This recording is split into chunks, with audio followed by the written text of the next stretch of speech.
60,000 people chanting for your job. Now ask yourself this: how many of those 60,000 people could name a coach with a better record? How many of them know that the man they were chanting against had just become one of only 11 coaches in the entire history of the NFL to win 200 games? Most of them couldn't. Because in Pittsburgh, in the media, and in living rooms across this country, Mike Tomlin has spent 19 years being one of the most disrespected, successful coaches this sport has ever seen. And today, we're gonna fix that. Here's what we'll be doing. We're going through the full Mike Tomlin story from Hampton, Virginia, where a kid with no father and a mother who made him read the classics decided he was going to make it in this sport, all the way to January 13th, 2026, when he walked away from one of the most prestigious jobs in professional football on his own terms. We're going to talk about the Super Bowl, the drought, the cheerleader comment, the race conversation the mainstream media has been too uncomfortable to have. And at the end, I'm going to ask you one question about his legacy that I genuinely cannot answer myself. By the time this is over, you'll either see Mike Tomlin completely differently, or you'll be in the comments telling me exactly why I'm wrong. Either way, let's get into it.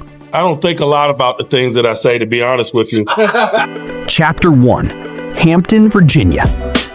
March 15th, 1972. Michael Pettaway Tomlin is born in Hampton, Virginia. His father, Ed Tomlin, played in the Canadian Football League, but by the time Mike was barely 10 months old, his parents had split. Ed was gone. The family, Mike, his mother Julia, his siblings, moved in with his maternal grandparents. Julia Tomlin raised those kids largely on her own. And the one thing she hammered into Mike from day one was this: education first, always. She made him read Gulliver's Travels. She made him sit down and study. In high school, he was an honor student, not just an athlete, a student. He played football at Denby High School in Newport News, Virginia, and in 1990, he earned a scholarship to the College of William and Mary, a school known more for its academic reputation than its football program. That choice alone told you something about who Mike Tomlin was. At William and Mary, Tomlin played wide receiver. He caught 101 passes and scored 20 touchdowns over his career. Good numbers, but nobody was projecting him as an NFL player. The league never came calling. So in 1995, degree in sociology in hand, Mike Tomlin did what a lot of football players who aren't good enough to play professionally do. He started coaching. So they hired him, and I'd say the results were immediate. Not in the NFL, not in a Power 5 program, at VMI, Virginia Military Institute, coaching wide receivers for a salary that sources suggest was closer to poverty wages than anything resembling a career. From VMI, he moved to Memphis as a graduate assistant in 1996, then to Arkansas State, then to Cincinnati. 5 teams in 5 years. A nomad, learning the craft from the ground up. And here is the first thing that gets erased from the Mike Tomlin story every time people want to dismiss him. This man worked for almost nothing, at schools nobody cared about, coaching positions nobody glamorized, for 5 years before he ever smelled the NFL. That's not luck, that's obsession.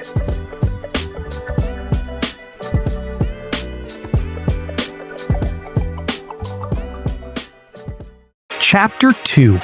Tampa Bay and the fast track to the top.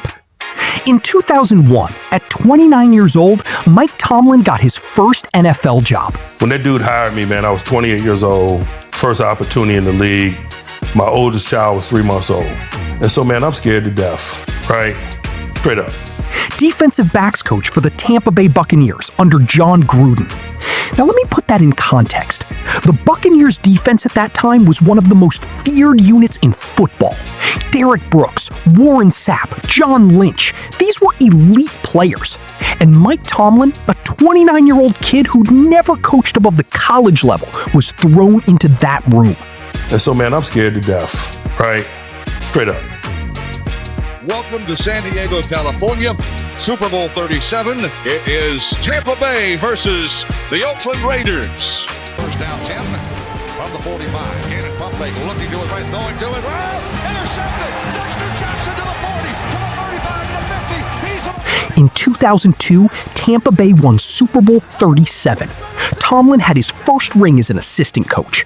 He was 30 years old. After 4 years in Tampa, he got a call from Brad Childress, the new head coach in Minnesota.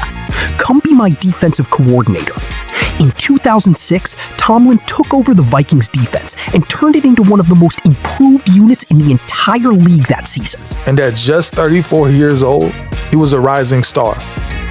1 year as a defensive coordinator. That was all Mike Tomlin needed to get the attention of one of the most prestigious organizations in professional football.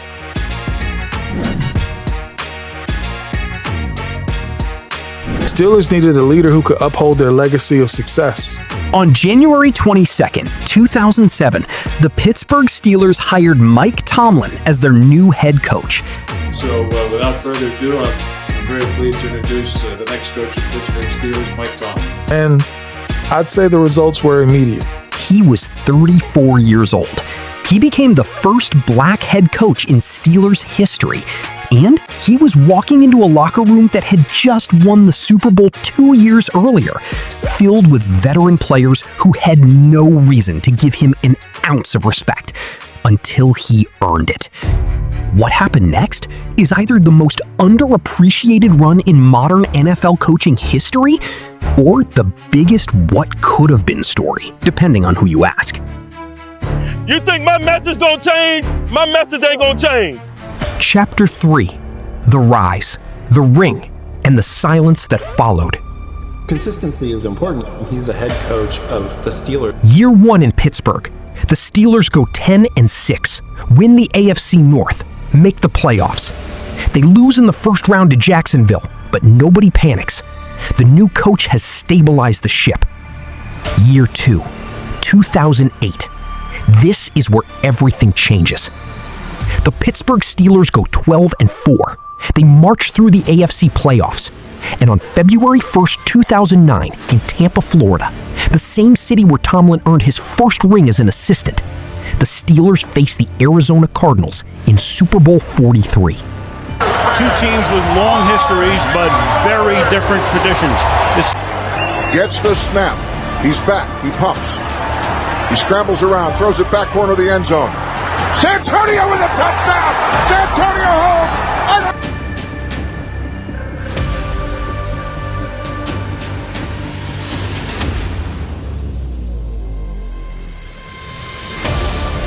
Folks, there is no challenge, there is no replay, there's a knee, and Super Bowl 43 is history. The Pittsburgh Steelers. 27-23. Pittsburgh wins. Mike Tomlin is a Super Bowl champion, and at 36 years old, he becomes the youngest head coach in the then 43-year history of the Super Bowl to win it. These players who had that quiet confidence reflecting their coach's personality all season long. Think about that for a second. 36 years old. Only his second season as an NFL head coach. Youngest ever to win it. And what was the reaction from large sections of the media and the fan base? Silence. Or worse, he inherited Cowher's team. He inherited Bill Cowher's team. That's what they said. As if he wasn't the one in that locker room every day. As if he wasn't the one managing Ben Roethlisberger's ego, holding that defense together, making the game decisions in January when it mattered most. And here's the thing about that narrative. It never went away. Every time Tomlin succeeded, it was Roethlisberger. Every time he struggled, it was Tomlin. The credit never stuck. The blame always did. Chapter 4: The Cheerleader, the Chance, the Standard. December 2016. The Pittsburgh Steelers are 10-5, AFC North Division champions. Mike Tomlin is in his 10th season. 10 winning seasons in a row to start his career. No coach in NFL history had ever done that. And then Terry Bradshaw, 4-time Super Bowl winner, Hall of Famer, legend of the franchise, goes on Fox Sports 1 and says this. I don't think he's a great coach at all. He's really a great cheerleader guy. Cheerleader guy. 10 straight non-losing seasons, a Super Bowl ring, multiple AFC North titles. And the man who quarterbacked the Steelers to 4 Super Bowls in the 1970s looks at all of that and says, cheerleader. His name never even pops in my mind when we think about great coaches in the NFL. Now, I want you to think about what that word means when it's applied to a black head coach by a white Hall of Famer whose entire playing career happened before the Rooney Rule existed. Think about what it implies. Think about what it dismisses. Mike Tomlin heard it, and his response was a masterclass in controlled restraint. Criticism and critique are very much a part of our business, and it's an element of our business that as a competitor I embrace. The term great is something that I have a great deal of respect for. I certainly don't think that my resume to this point reads as great, but very few coaches' resumes read as that at this point. Guys like Bill in New England probably can say that, or Pop down in San Antonio, but I think the rest of us are just working stiffs, to be quite honest with you. Terms like cheerleader guy, to me, maybe fall outside the bounds of critique or criticism. They probably fall more toward the area of disrespect and unprofessional. He didn't lose his composure. He didn't call Bradshaw a liar. He turned it back on himself, stayed humble, and then slid in the sharpest possible dig. He said he grew up a Dallas Cowboys fan. Hollywood Henderson in particular. For those who don't know, Henderson was the linebacker who told the world before Super Bowl 13 that Terry Bradshaw couldn't spell the word cat if you spotted him the C and the A. That was Mike Tomlin telling Bradshaw exactly what he thought, without ever raising his voice. Chapter 5, The Drought, the question that wouldn't go away. Now here is where it gets complicated, because the critics weren't entirely wrong. After the 2016 season, after that AFC Championship loss to New England, the Pittsburgh Steelers did not win a single playoff game for the next 9 seasons. 9 years. 0 playoff wins. In 9 straight postseason trips, the Steelers were knocked out every single time. And every single time, the losses were bad. Not close. By the end of Tomlin's tenure, the last 7 playoff losses had all come by double digits. The most lopsided? January 13th, 2026. Tomlin's final game. The Houston Texans come into Pittsburgh and win 30-6. At home, in the wild card round. The most lopsided home playoff loss in Steelers history. And hours later, Tomlin was gone. He resigned, on his terms, after 19 seasons. But here is the part that gets completely buried every time someone calls up the playoff drought.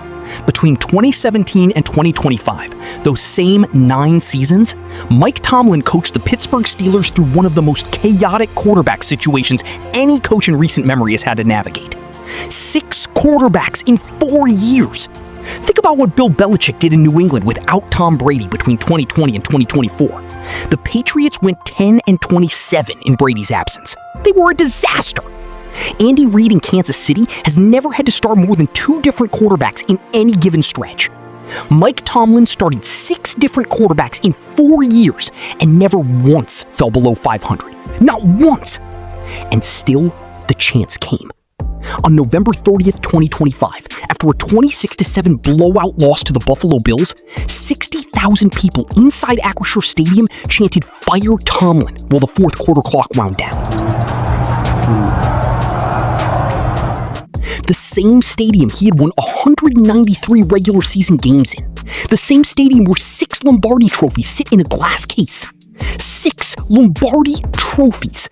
And one of the coaches who helped bring one of those trophies home was standing on the sideline getting booed by his own fans. Chapter 6. The race conversation nobody wants to have. There is a conversation that has existed in the background of Mike Tomlin's entire tenure, and most people in mainstream sports media have been too uncomfortable to have it plainly. In 2021, Tomlin went on HBO's Real Sports with Bryant Gumbel and said something most NFL head coaches would never say publicly.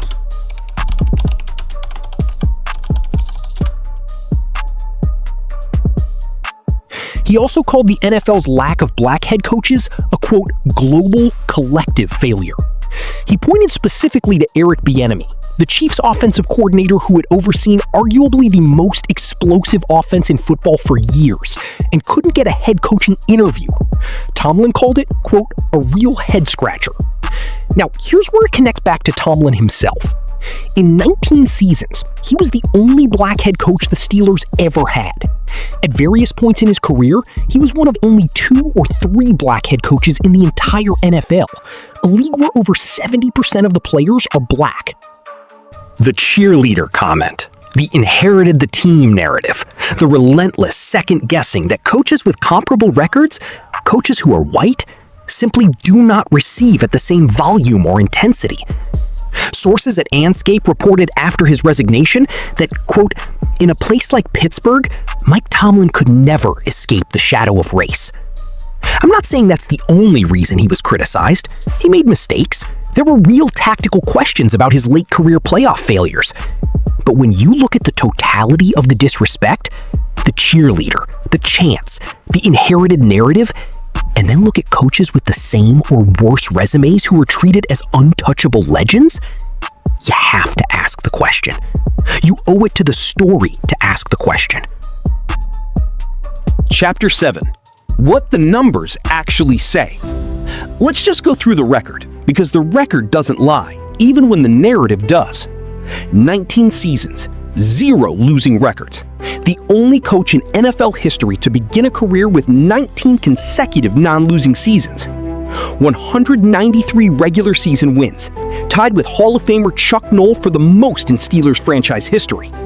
Regular season winning percentage, .628, the best in Steelers history.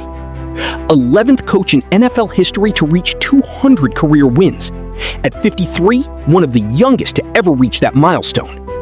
12 players earned All-Pro honors under Tomlin. 7 AFC North Division titles. Youngest coach to win a Super Bowl at age 36, a record held until Sean McVay in 2022. People will say, but the playoffs, but the Super Bowl drought, but he only won 1 ring. Okay, let's talk about that. Bill Cowher, the coach Tomlin replaced, the coach held up as the gold standard in Pittsburgh, coached for 15 seasons. He went to 1 Super Bowl in his first 9 years, then didn't reach another one for over a decade. His overall playoff record was 12 wins and 9 losses. He won 1 Super Bowl. Mike Tomlin went 8-12 in the playoffs. He won 1 Super Bowl. By playoff record and Super Bowl count, they are identical. But Bill Cowher gets a gold statue outside Acrisure Stadium. And Mike Tomlin got chance for his firing. People will also say the quarterback situation wasn't Tomlin's fault. And you know what? They're right. But that's exactly my point. When Ben Roethlisberger was there, Tomlin won at a historic rate. When he lost arguably the best quarterback in franchise history since Terry Bradshaw, he kept the team at 500 or better with 6 different starting quarterbacks over 4 years. Name me 5 coaches in NFL history who could have done that. I'll wait. Here is the truth that the media couldn't fit into a hot take, that fans chanting for his job couldn't process in the moment, and that his legacy will one day make impossible to ignore. Mike Tomlin is a Hall of Fame coach. The record says so. The history says so. And the fact that it even needs to be argued says something deeply uncomfortable about how this sport values and doesn't value the people who run it. On January 13th, 2026, Mike Tomlin released a statement.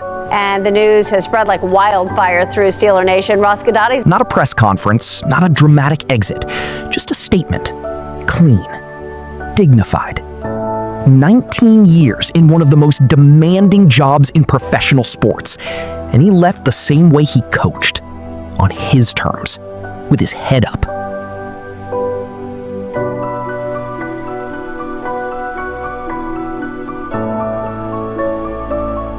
all we need from that statement, because that one line carries everything.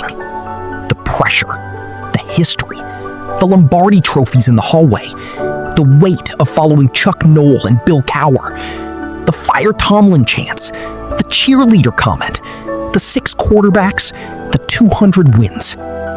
All of it in one line. Here is where I land. Mike Tomlin was not a perfect coach. No coach is. The playoff failures in his final years were real, and they left real scars on his legacy. The tactical criticisms from people who actually study the game, not just fans chanting in a stadium, those have some merit. But the disrespect wasn't about tactics. It was about something older than the game itself. And the fact that a man with 193 wins, a Super Bowl ring, and the most impressive non-losing streak in NFL history had to fight for basic respect his entire career, that's not a football story. That's a bigger story. And it's one we should all be paying attention to. So here's the question I'm leaving you with tonight. And I genuinely want to know what you think, because I've been going back and forth on this myself. If Mike Tomlin had won one more Super Bowl, just one, would the conversation about his legacy be completely different? Or would they have found another reason to dismiss him anyway? Drop your honest take in the comments. I'm reading every single one. And if you think this story has been buried long enough, you already know what to do.